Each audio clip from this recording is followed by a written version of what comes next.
मोहम्मद अली शेख मेरा नाम है।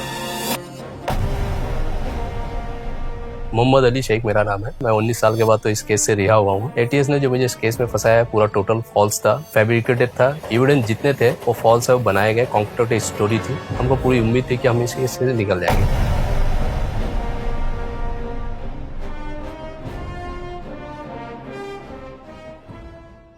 नमस्कार, मैं रवीश कुमार। मोहम्मद अली शेख की कहानी लिख ही रहा था कि मुंबई बम धमाके के मामले में सुप्रीम कोर्ट का आदेश आ गया। सुप्रीम कोर्ट ने मोहम्मद अली शेख सहित 12 लोगों की रिहाई पर रोक तो नहीं लगाई और ना महाराष्ट्र सरकार की तरफ से रिहाई पर रोक की मांग की गई, लेकिन बॉम्बे हाई कोर्ट के फैसले पर सीमित रोक लगा दी गई है। हम आपको बता दें कि 11 जुलाई 2006 को मुंबई में 7 बम धमाके हुए, जिसके आरोप में 13 लोग गिरफ्तार किए गए।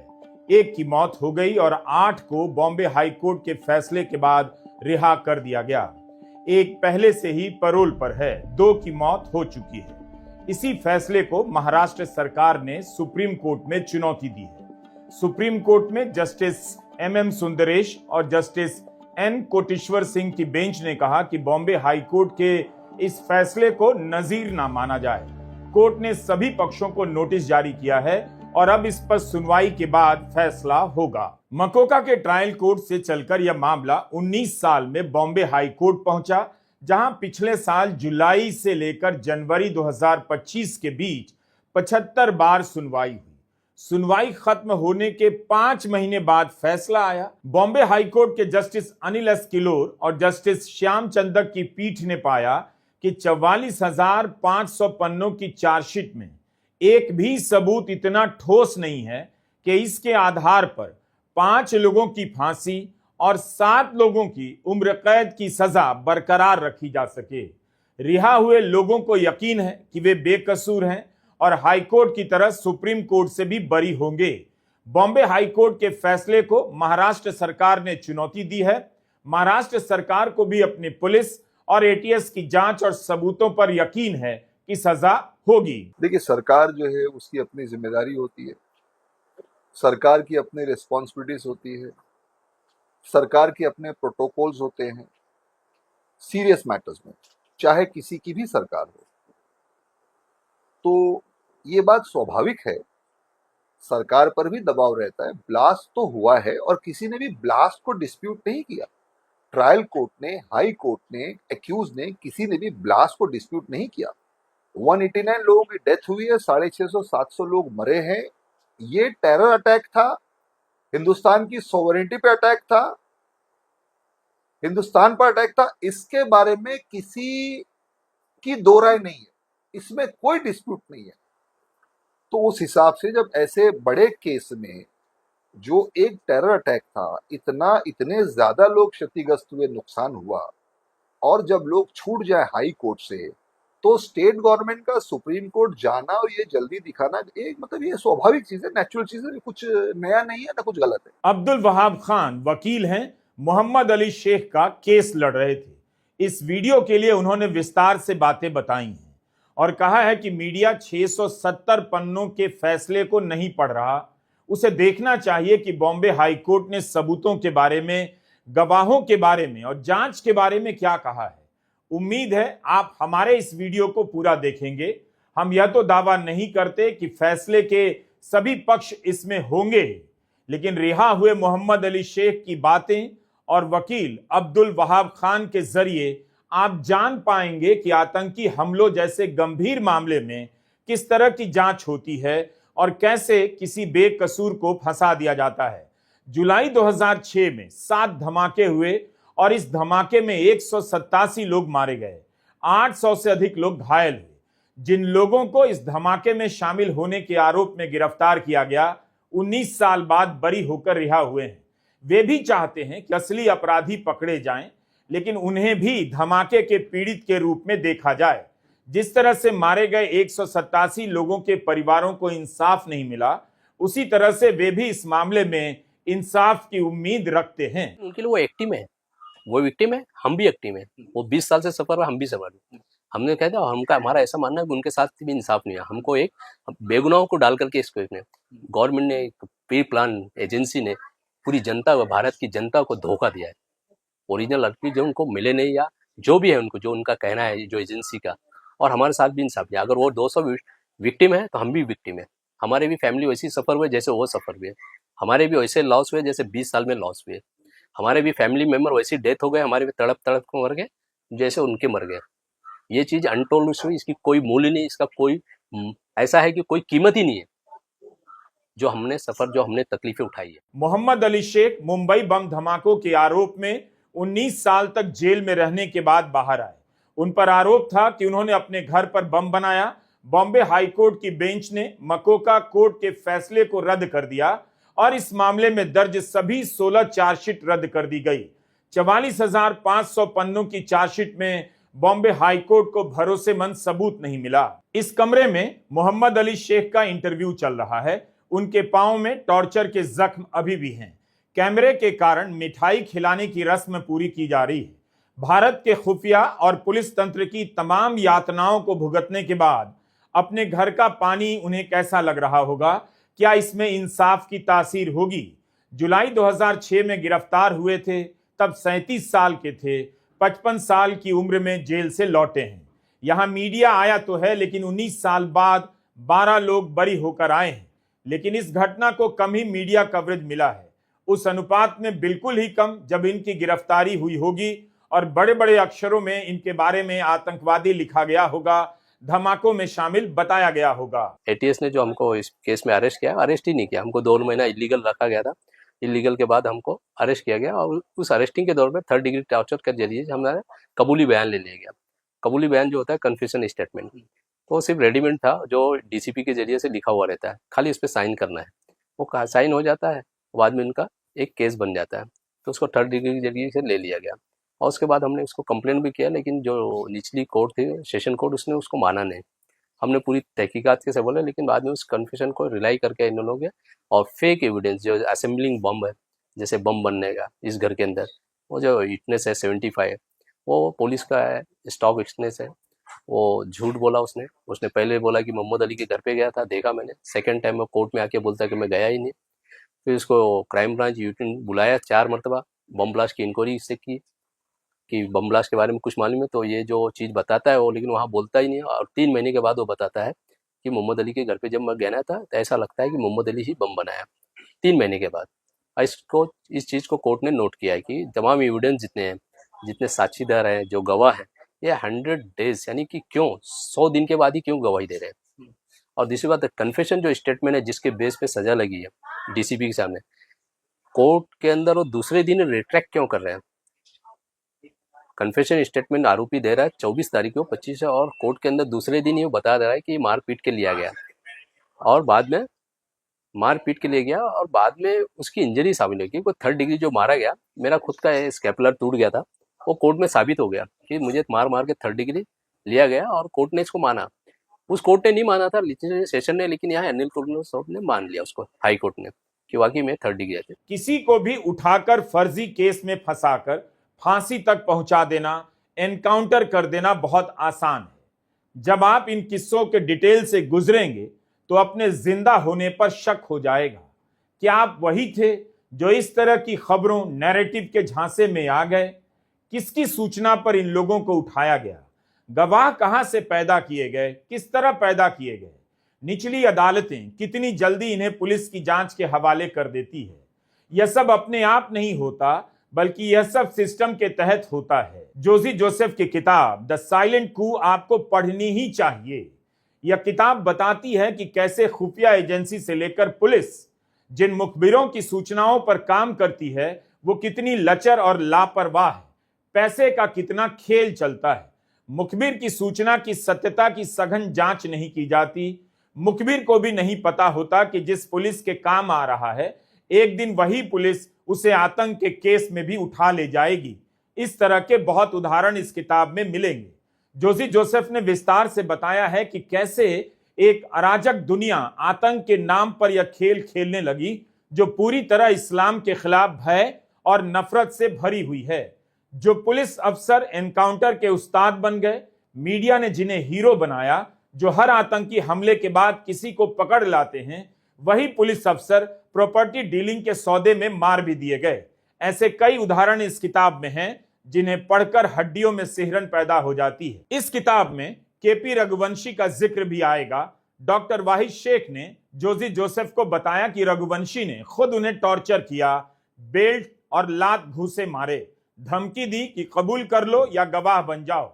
2021 में वेस्टलैंड से आई इस किताब में जोजी जोसेफ ने वाहिद शेख के मामले को विस्तार से बताया है, कैसे उन्हें फंसाया गया। वाहिद शेख अकेले व्यक्ति हैं जिन्हें 2015 में मकोका की अदालत ने बरी किया था। 2015 में ट्रायल कोर्ट ने मुझे छोड़ दिया। उसकी वजह ये थी कि मैंने कन्फेशनल स्टेटमेंट साइन नहीं किया था। मेरे खिलाफ जो गवाह खड़ा किया गया था, मेरा रिश्तेदार, उसने गवाही देने से कोर्ट में इनकार कर दिया था, इसलिए मुझे छोड़ दिया गया। इन लोगों को सजा दी गई। पूरा उसके केस ही जो है गढ़ा गया है ना, कन्फेशनल स्टेटमेंट इसमें गड़े हैं, पंचनामे झूठे बनाए गए, 164 स्टेटमेंट झूठे बनाए गए हैं, जो टीआईपी परेड का जो पंचनामा बनाया गया वो झूठे बनाए गए हैं, जो आरडीएक्स के ट्रेसेस बताए गए, एफएसएल की रिपोर्ट बताई गई है, वो सब झूठी है। A to Z पूरा केस जो है फैब्रिकेटेड। बीच कहानी को रोककर हमने वाहिद शेख का जिक्र इसलिए किया क्योंकि उनका जिक्र इस किताब में है और बिना इस किताब का जिक्र किए कहानी आगे बढ़ ही नहीं सकती। इसके पेज नंबर 50 से 52 पर आप पढ़िए।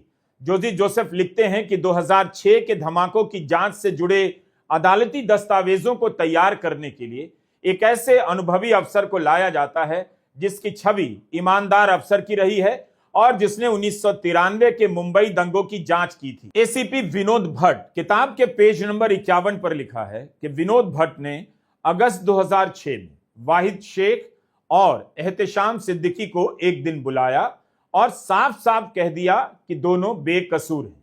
उसके बाद क्या हुआ? किताब में लिखा है, एक हाउसिंग सोसाइटी में घोटाले के मामले में 14 लोगों के खिलाफ एफआईआर होती है जिसमें विनोद भट्ट की पत्नी सीमा का भी नाम होता है। विनोद भट्ट ने वाहिद से कहा था कि उन पर दबाव डाला जा रहा है कि बेकसूर लोगों को फंसा दें। हो सकता है उनकी पत्नी के खिलाफ मामला दर्ज हो जाए, और यही हुआ। हाउसिंग सोसाइटी घोटाले में उनकी पत्नी का नाम दर्ज कर लिया गया। अगस्त 2006 की मुलाकात के कुछ हफ्तों बाद एसीपी विनोद भट्ट की मौत हो जाती है। संदिग्ध हालत में उनकी बॉडी रेलवे ट्रैक पर पाई जाती है। द साइलेंट कू नाम की यह किताब बताती है कि कैसे लोगों को फंसाया गया, ऐसे अफसरों को लाया गया जो पहले किसी मामले में फंसे हुए थे, निलंबित थे, जिन पर दबाव बनाना आसान होता है। सब लोग बरी हो गए, सब बेगुनाह थे। तो फिर लश्कर तैयबा का जो मेल आया था, जिन्होंने जिम्मेदारी ली थी कि ये हमने किया है क्योंकि मुसलमानों को गुजरात में और कश्मीर में फंसाया जा रहा है, इसका हम बदला ले रहे हैं। तो ये क्या सच था? ये झूठ था या सच था? नहीं, वो जो ईमेल वगैरह है जो भी है उसके बारे में तब मुझे मालूम नहीं। बस हमारे को जो फंसाया गया था फैब्रिकेटेड है। ये खुद डीसीपी नवल बजाज बोलता था कि हमको ओरिजिनल कल्प्रिट नहीं मिले हैं, हमको तो डालना है, बस 1-2 महीने में छूट जाएंगे, 1-2 महीने में तुम छूट जाओगे, खाली हमारी बात मान लो। रघुवंशी का स्पेशल कहना था कि हमारी बात मान लो, 1 लाख, 10 लाख, 2 लाख जो भी देंगे, एक नौकरी देंगे, छूट जाओगे 1.5 महीने के अंदर, क्योंकि हमको ओरिजिनल आदमी नहीं मिले। और हमें जेल में भी आके टॉर्चर किया गया, लेकिन हमने बात नहीं मानी। हमको मालूम था हम इनोसेंट, हमको फंसाया जाए, हमने कोर्ट पे कंप्लेन की और वो चीज कंप्लेंट आज ये रिकॉर्ड पे है, उसको अनिल किल्लोर साहब ने मान लिया। मोहम्मद अली शेख 2 लोगों के नाम अपने बयान में ले रहे हैं। डीसीपी नवल बजाज, जो इस समय महाराष्ट्र एटीएस के चीफ हैं, एटीएस यानी एंटी टेरर स्क्वाड। दूसरा नाम केपी रघुवंशी का लेते हैं, जो 2006 में महाराष्ट्र के एटीएस चीफ थे। हमारे पास दोनों का ही कोई पक्ष नहीं है, लेकिन बॉम्बे हाईकोर्ट के फैसले में केपी रघुवंशी का नाम बार बार आता है। अलग अलग आरोपियों ने रिकॉर्ड पर रघुवंशी के टॉर्चर का जिक्र किया है और फैसले का ही हिस्सा पढ़कर आपको बता रहा हूं। कोर्ट के फैसले में एहतेशाम सिद्दीकी का बयान दर्ज है कि एक बार केपी रघुवंशी ने उनसे कहा, वरिष्ठ अधिकारियों के सामने कुछ कागज साइन कर दोगे तो हम तुम्हें कुछ नहीं करेंगे। एहतेशाम ने मना कर दिया कि मैं ऐसी किसी भी चीज पर दस्तखत नहीं करूंगा जो झूठी हो। इसके बाद एहतेशाम को बगल के कमरे में ले जाया गया, एक ठेले पर लिटाया गया, रस्सी से बांध दिया गया, उनके शरीर के ऊपरी भाग को नीचे लटकाया गया, मुंह में कपड़ा ठूस दिया गया। उसके बाद आधे घंटे तक उनके मुंह और नाक पर पानी डाला गया, जिससे उन्हें सांस लेने में दिक्कत होने लगी। तत्कालीन डीसीपी नवल बजाज और एफएसएल के एक अधिकारी ने जब यह देखा तो दूसरे अफसर को डांटा, क्या वे एहतेशाम को मार डालना चाहते हैं? नमल बजाज ने कहा एहतिशाम को मारना नहीं है, जेल में सड़ाना है। इसके बाद एहतिशाम की रस्सियां खोल दी गईं और पुलिस वाले चले गए। 2015 में मकोका ट्रायल कोर्ट ने कुछ लोगों को फांसी की सजा और कुछ को उम्र कैद की सजा सुनाई। 2019 में यह मामला बॉम्बे हाई कोर्ट पहुंचा। 2025 में फैसला आया है। अब सुप्रीम कोर्ट में सुनवाई होगी। इंसाफ का रास्ता वाकई लंबा और अंधेरे से गुजरता है। फांसी की सजा होती है तो उसे हाई कोर्ट से कंफर्म किया जाता है, दोबारा से सब कुछ जांचा परखा जाता है और एक एक दस्तावेज की जांच होती है कि कहीं किसी बेगुनाह को फांसी ना मिल जाए। यह एक तय प्रक्रिया है। इस मामले में वकील रहे अब्दुल वहाब खान का कहना है कि 12 लोगों के खिलाफ पहचान के नाम पर फ्रॉड किया गया। एक ऐसे व्यक्ति ने पहचान परेड की जो पुलिस का अफसर ही नहीं था। इसलिए यह केस फ्रॉड दस्तावेजों के दम पर किसी को फंसाने और यातना देने की एक मिसाल है। एसईओ जिन्होंने परेड लिया और एटीएस का दावा है कि विटनेसेस ने परेड में एक्यूज को पहचाना। जिस दिन परेड ली गई उस दिन एसईओ का ऑथराइजेशन उससे पहले खत्म हो गया था। He was not authorised. Bombay जैसे शहर में बॉम्ब ब्लास्ट के केस में एक ऐसे शख्स को एसईओ के तौर पर लिया एटीएस वालों ने जो ऑथोराइज था नहीं, और हाई कोर्ट में उनका आर्ग्यूमेंट यह था कि अंडर बोनाफाइड इंप्रेशन उसने परेड ले लिया। यानी ऐसा है कि मतलब एक आदमी पुलिस ऑफिसर है ही नहीं और वो अपने आप को ईमानदारी में समझता है कि मैं पुलिस ऑफिसर हूं, किसी को अरेस्ट करके अंदर डाल देता है। अरे भैया वो पुलिस वाला ही नहीं है। इसीलिए हाई कोर्ट ने जो वो पूरा परेड को डिस्कार्ड कर दिया। दूसरा इसके अंदर इंटरेस्टिंग पार्ट जो है, hand writing expert Ahir examine किया था एटीएस की तरफ से। जब वो कोर्ट में उसने गवाही दिया तो he was wearing suit and tie and he gave the evidence कि मैंने पुलिस के इतने हजार केसेस में हैंड राइटिंग एक्सपर्ट के तौर पर गवाही दी है और इतने कोर्ट में गवाही दी है, इतने केसेस मैंने ओपिनियन दिया है। और जब उसका क्रॉस शुरू हुआ तो मालूम पड़ा कि पिछले कुछ सालों से वो सस्पेंशन में है। जब नागपुर में था तो कम से कम 6 से 8 पुलिस केसेस में फॉल्स ओपिनियन देने के लिए पुलिस वालों से रिश्वत मांगी थी। इसके लिए उसको सस्पेंड कर दिया गया था। तो ऐसे गवाहों को अगर कोर्ट में एटीएस वाले लेकर आते हैं और कोर्ट से गुहार लगाते हैं कि इन गवाहों पर विश्वास किया जाए। बताइए, जिस हैंड राइटिंग एक्सपर्ट को लाया गया उसे पुलिस वालों से झूठी राय देने के लिए पैसे मांगने के आरोप में सस्पेंड किया गया था।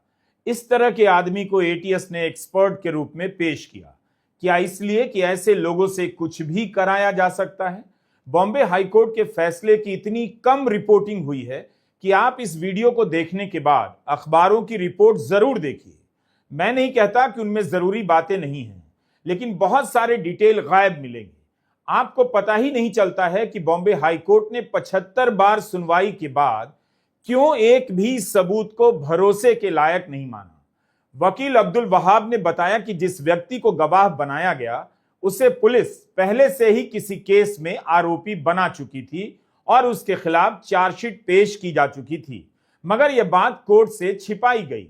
ये केस ऐसा केस है जिसमें एटीएस के ऑफिसर्स ने पहले लोकल पोजीशन में काम करते हुए जिन लोगों को चार्जशीट किया था या पंच बोलकर यूज किया था, बॉम्ब ब्लास्ट में उनको गवाह बोलकर यूज कर दिया।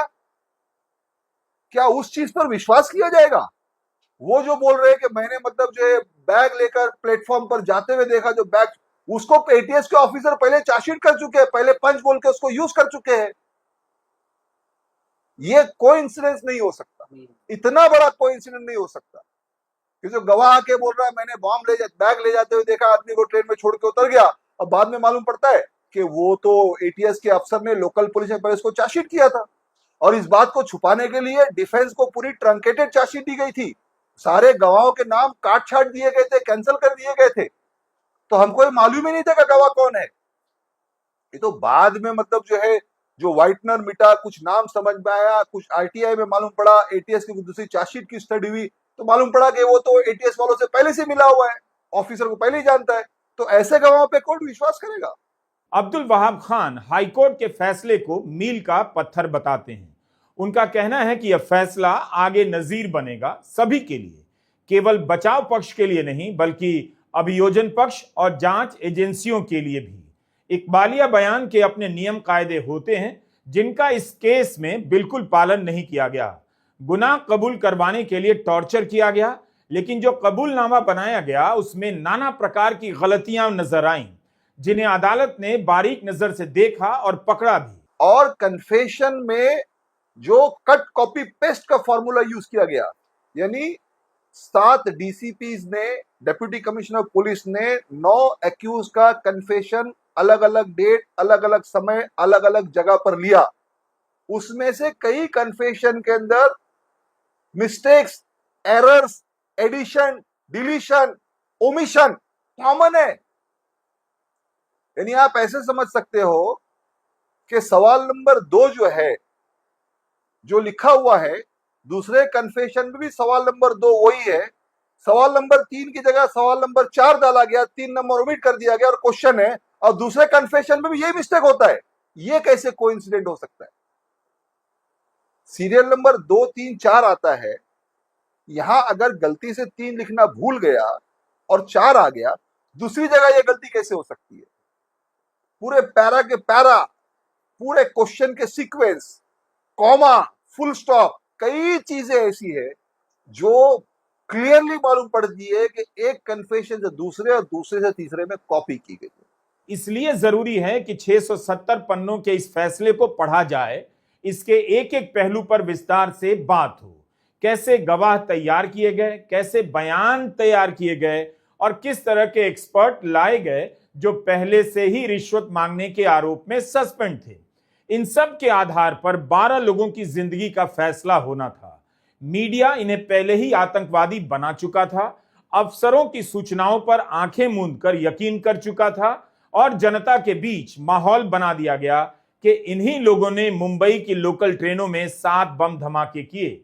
धमाके के साजिशकर्ता जरूर पकड़े जाने चाहिए, लेकिन क्या इसके नाम पर किसी को भी पकड़कर सूली पर चढ़ा दिया जाए? तो मीडिया को मालूम नहीं है, या तो बारीक बीनी से जो जजमेंट कॉपी उस पर पढ़ना चाहिए। तमाम हमारी जो मैं आपके सामने बता रहा हूँ एविडेंस, टिलोर साहब ने तमाम जितने गवाह थे उनको एक है डिले, 100 दिन के बाद बोल रहे हैं। और दूसरी बात, जैसे एक आई विटनेस है जो असेंबलिंग बम मैन मेकिंग बता रहा है, पहली बोलता है कि मैं मोहम्मद अली को पहचानता है, जो कि आज तक वो पहचानता नहीं है। एक चीज जब जाता है तो बोलता है कि मैंने घर पे दरवाजे पे देखा कुछ वहां पे एक्टिविटी चल रही थी ब्लास्ट पहले। लेकिन दूसरी बार आता है जब हमारा वकील उसको डिफेंस में पूछता है क्रॉस में, तो बोलता है मैं घर पे गया नहीं। आप खुद सोचो कि ऐसा क्यों बोलता है, फैब्रिकेटेड है। दूसरी बार आके क्लियर बोलता है कि मैं घर पे मोहम्मद अली को कुछ देखा ही नहीं। फिर उसी विटनेस को 75 PW को क्राइम ब्रांच यूनिट 7 ब्लास्ट के बाद 13, 14, 16 जुलाई को कंटिन्यू बुलाती है बम के बारे में कि बम ब्लास्ट के वक्त तुम कहाँ थे। पूरी इंक्वायरी होती है हर आदमी की, उसकी भी इंक्वायरी भी 4-4 घंटा 6-6 घंटा। उसका खुद का स्टेटमेंट है, उसकी स्टेशन डायरी है, क्राइम की रिपोर्ट है, सबमिशन ये पूरे पेपर पे है। लेकिन उससे पूछा गया जब हमारे वकील ने कि भाई तुमने जब कुछ देखा तो वहां क्यों नहीं बताया, तो उसने वहां पे नहीं बताया। बोले नहीं मैंने वहां नहीं बताया। तो इस चीज को किल्लोर सर ने एकदम सीरियसली पकड़ा है कि अगर वाकई में ये देखा था तो वहां पे उसने क्यों नहीं बताया, ठीक है। और दूसरी बात वो बोलता है कि मैं बाइक से आया ब्लास्ट के पहले मेरे दोस्त के साथ, मैं चला रहा था। दूसरी बार बोलता मैं नहीं चला था। मुंबई बम धमाकों के वक्त खबर आई थी कि लश्कर तैयबा ने इसकी जिम्मेदारी ली है। इंडियन मुजाहिदीन की भी खबर आई कि जिम्मेदारी ली है। ऐसी खबरें हर धमाके के बाद चलने लग जाती हैं, लेकिन इस पर वकील अब्दुल वहाब शेख का कहना है कि ऐसी कोई बात कोर्ट में साबित नहीं हो सकी। मीडिया ही इस तरह की कहानी चलाता रहता है कि फला ने मेल किया और फला ने जिम्मेदारी ली। यही नहीं, मुंबई बम धमाके के आरोपियों को धमकाया गया कि उन्हें मालेगांव मामले में भी आरोपी बना दिया जाएगा। अब्दुल वहाब खान ने बताया कि ट्रेन ब्लास्ट के 2 आरोपी आसिफ खान और मोहम्मद अली शेख मालेगांव बम धमाके में भी आरोपी बनाए गए। खबरों के मुताबिक 2011 में आसिफ खान और मोहम्मद अली शेख को मालेगांव मामले से बरी कर दिया गया, मगर मुंबई ब्लास्ट मामले के कारण जेल में रहना पड़ा। इसी अप्रैल महीने में एनआईए की स्पेशल अदालत में इस मामले की सुनवाई पूरी हुई है। उम्मीद है जुलाई के आखिर तक फैसला आ जाएगा। इस मामले में बीजेपी की पूर्व सांसद Pragya Singh Thakur, lieutenant colonel Prasad Purohit, retired major Ramesh Upadhyay, Ajay रहेरकर, Sameer Kulkarni, Sudhakar Chaturvedi और सुधाकर धर द्विवेदी को आरोपी बनाया गया है। इन पर यूएपीए के तहत मामले दर्ज किए गए हैं। मालेगांव का धमाका 2008 में हुआ था। इस मामले पर आपने कितनी बड़ी बड़ी हेडलाइन देखी है। अप्रैल महीने में जब सुनवाई पूरी हुई तब उस समय के अखबारों को निकालिए और देखिए हेडलाइन कैसे लिखी जाती है, कितना बच बचाकर और छिपाकर लिखा जाता है। क्या इसलिए कि नाम की पहचान अलग है?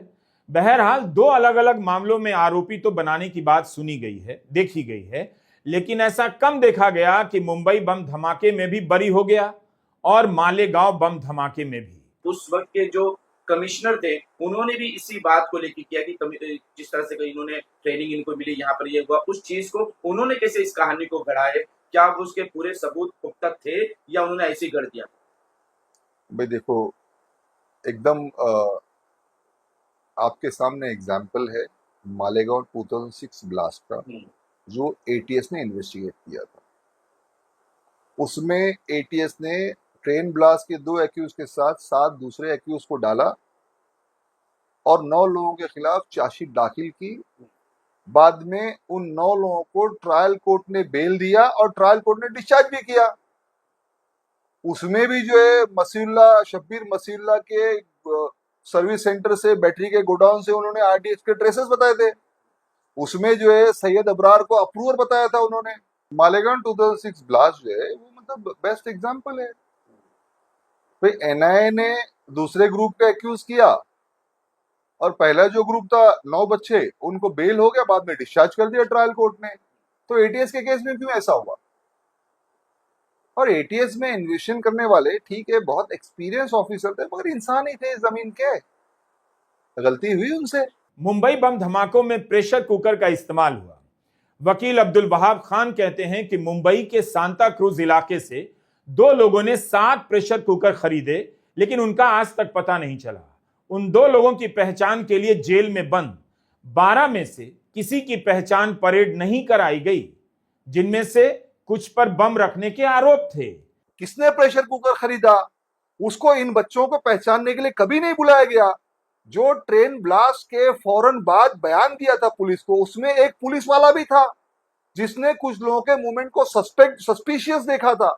उसने डिस्क्रिप्शन भी दिया था, उन लोगों ने डिस्क्रिप्शन दिया था, उनका स्टेटमेंट हुआ था, स्केच बनाए गए थे सस्पेक्ट के। उन सबको साइडलाइन कर दिया गया, छुपा दिया गया, दबा दिया गया, कोर्ट में लाया ही नहीं गया। उनसे जाके पूछो ब्लास्ट किसने किया। इंडियन एक्सप्रेस में ओमकार गोखले ने प्रेशर कुकर वाले मामले पर विस्तार से लिखा है। इस रिपोर्ट को आप पढ़ सकते हैं या फिर बॉम्बे हाई कोर्ट का फैसला भी, जिसमें यह सब दर्ज है। आरोप यही था कि बम को प्रेशर कुकर में बंद किया गया, मुंबई की लोकल ट्रेनों में रखा गया।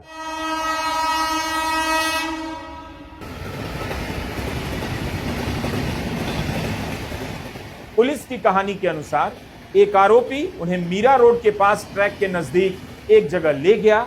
यहां पर कीचड़ में एक बैग मिलता है जिसमें रबर की गास्केट, कुकर की सीटियां, बिजली की तारें थीं। आरोपी फैसल अताउर रहमान शेख के घर से कंचन कंपनी का 5 लीटर का कुकर मिला। मोहनलाल कुमावत नाम के एक दुकानदार ने गवाही दी कि कश्मीरी दिखने वाले कुछ लोगों ने उनसे 8 प्रेशर कुकर लिए।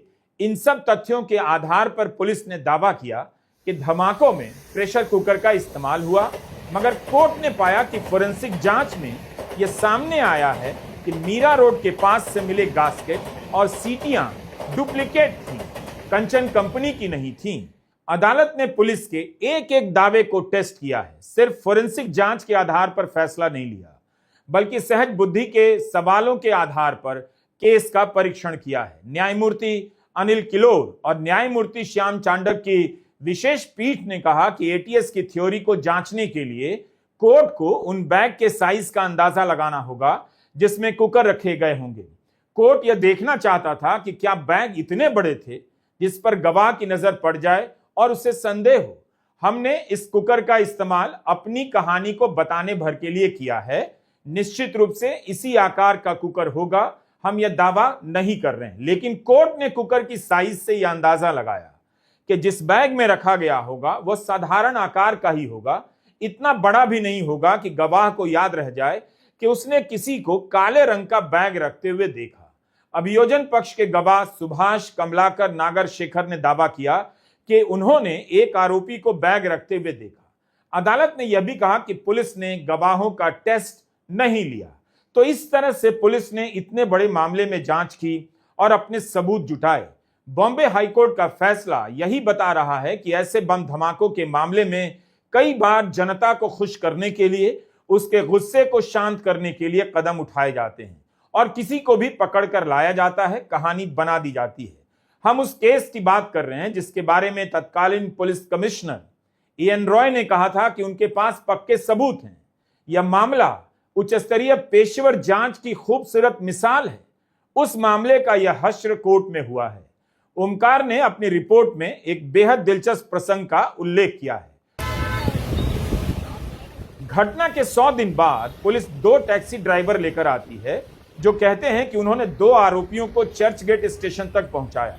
100 दिनों के बाद हाईकोर्ट ने यह बात नोट की और कहा, मुंबई में सवारी और ड्राइवर बहुत कम बातें करते हैं, किराया पहले से तय होता है, फिर 100 दिनों तक टैक्सी ड्राइवर को इनकी शक्ल कैसे याद रह सकती है। चेहरा याद रखने की कोई खास वजह ड्राइवरों ने नहीं दी। जब सवाल जवाब हुए तो ड्राइवर ने कह दिया, 1 हफ्ते बाद किसी सवारी को याद कर पाना मुश्किल हो जाता है और 1 महीने बाद पहचानने में और भी मुश्किल होती है। क्या 2 ड्राइवर 100 दिनों बाद किसी को पहचान सकते थे? इस तरह से गवाह पेश कर पुलिस ने 19 साल तक 12 बेगुनाहों को जेल में रखा। ऐसे गवाह पेश किए गए जिन्होंने खुद माना याद रखना संभव नहीं। मैंने ऐसा नहीं है, लोगों को मालूम नहीं, लोगों को मालूम होना चाहिए कि हमको जो फंसाया गया है। तो उस वक्त जो एजेंसी है IB और उनके खुद का कहना है कि ये लोगों को नहीं है। उनके जो डोजियर बनते हैं उस डोजियर के अंदर कहना है कि ये नहीं है। दिल्ली जो स्लीपर सेल है उसका खुद का कहना है कि इसके पीछे बम ब्लास्ट के पीछे IM है, इंडियन मुजाहिदीन, और ये 13 लोग नहीं है। ऑक्टोपस जो एजेंसी है, जो पुलिस स्टेशन हैदराबाद, उसका खुद का कहना ऑन द पेपर सबमिशन है कोर्ट में कि ये लोग नहीं है। गुजरात के ATS का कहना है कि ये लोग नहीं है। राकेश मारिया का कहना है प्रेस कॉन्फ्रेंस में कि हमने 2008 में जो अरेस्ट किया IM की, ये लोग ने किए। उसमें एक आरोपी ऐसा खुद बोलता है कि हमने 2005 से 2008 तक जितने ब्लास्ट हुए हैं उस सब ब्लास्ट को हमने किया है। तो उसमें 3 आरोपी ऐसे भी हैं, अंसार शेख और आरिफ बदरुद्दीन और सादिक से। ये तीनों ने बिपिन बिहारी, देवन भारती, 3 DCP के सामने स्टेटमेंट दिया है। कबूली बयान जिसको मान के, झूठे कन्फेशन को मान के हमको सजा दिएगा, उनके कन्फेशन में ये मेंशन है कि सादिक का ऐसा कहना है, सादिक ने खुद कहा DCP की 2005 से 2008 तक जितने ब्लास्ट आई डू इट। ये फ्रंट पेज पे चलता है। ये IB रॉय के जितने रिपोर्टर इनको भी मालूम है। और ये डोजियर में भी कहना है। हमारे केस में 15 लोगों को ये लोग वांटेड बताते हैं जो एज ए पाकिस्तानी, लेकिन गवर्नमेंट जो डोजियर लिखती है, जो वांटेड एक्यूज को मांगती है पाकिस्तान से, तो उसके अंदर वो 15 लोगों का आज तक नाम मेंशन नहीं करती है।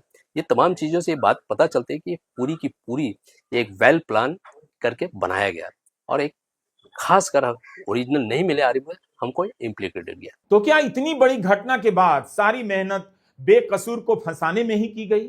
कई साल से भारत आतंकी हमलों को झेल रहा है और भारत के सबसे बड़े महानगर की पुलिस की जांच का यह हाल है। पहलगाम में आतंकी आते हैं, 22 लोगों को मारकर चले जाते हैं। अप्रैल महीने की घटना थी, अगस्त आने वाला है। किसी को कुछ पता नहीं कि हमला करने वाले आतंकी कौन थे, कहां गए। जहाँ तक के जो इस केस के अंदर जो लोग हलाक हुए हैं या जो जख्मी हुए, उनके साथ भी इंसाफ नहीं हुआ, ये हम भी मानते हैं। हमें भी दुख है, हमें उस केस में मुलजिम बनाया गया था, लेकिन हम उनके दुख में बराबर के शरीक है। हमारा भी ये मुतालबा है कि जिन लोगों ने मारा है इन लोगों को या जख्मी किया है बम ब्लास्ट के जरिए, उन लोगों को फांसी पर लटकाया जाना चाहिए। लेकिन इसका मतलब ये नहीं होता है कि बम ब्लास्ट में कुछ लोग मरे तो आप किसी बेगुनाह मुस्लिम नौजवान को पकड़े उसको बम ब्लास्ट के केस में फांसी दे दो। ये गलत है। जिसने गुनाह किया है उसको सज़ा मिलनी चाहिए। ये हुकूमत की जिम्मेदारी है, पुलिस की जिम्मेदारी है कि सही लोगों को पकड़े। इस केस का ये भी सबक हमको मिलता है कि किसी बेगुनाह को ना पकड़ा जाए ताकि इस तरह से पुलिस की बदनामी आइंदा ना हो। कब किस मामले में किसी को उठाकर 8-10 साल के लिए जेलों में बंद कर दिया जाए, यह अपवाद नहीं है, बल्कि ऐसा अक्सर हो रहा है, होता रहेगा। दिल्ली दंगे और भीमा कोरेगांव मामले में आरोपी बनाकर आम लोगों को बिना ट्रायल सालों से जेल में रखा जा रहा है। भीमा कोरेगांव मामले में सुरेंद्र गाडलिंग और महेश राउत का जेल में 8वां साल शुरू हो चुका है। बेल या तो मिलती नहीं और मिलती है तो सरकार द्वारा चुनौती देकर लटका दी जाती है। बाकी आरोपी 5 साल से जेलों में हैं। इसलिए हमने इस वीडियो में जिस किताब का जिक्र किया है, अगर आप उसे पढ़ेंगे तो पता चलेगा कि खुफिया तंत्र का जाल कितना कमजोर है। वहां किसी की कोई जवाबदेही नहीं, किसी बेकसूर को 19-19 साल के लिए जेल में बंद कर दिया जाता है। मनमाने तरीके से काम चलता है, 3rd डिग्री का टॉर्चर देकर बयान लिए जाते हैं और उसके बाद गोदी मीडिया सारा काम कर देता है। आप घर बैठे यकीन भी कर लेते हैं। क्या इन 19 वर्षों में एटीएस को कभी नहीं लगा कि आरोपी कोई और हो सकते हैं? कहीं वो बचकर तो घूम नहीं रहे? क्या एटीएस का सारा जोर इसी पर रहा कि जिन बेकसूरों को फंसाया है उन्हीं को सजा दिला दी जाए? इससे तो यही पता चलता है कि उनकी कोशिश इस दिशा में थी ही नहीं कि जुलाई 2006 में मुंबई के लोकल ट्रेनों में बम रखने वाले कौन थे। नमस्कार, मैं रवीश कुमार।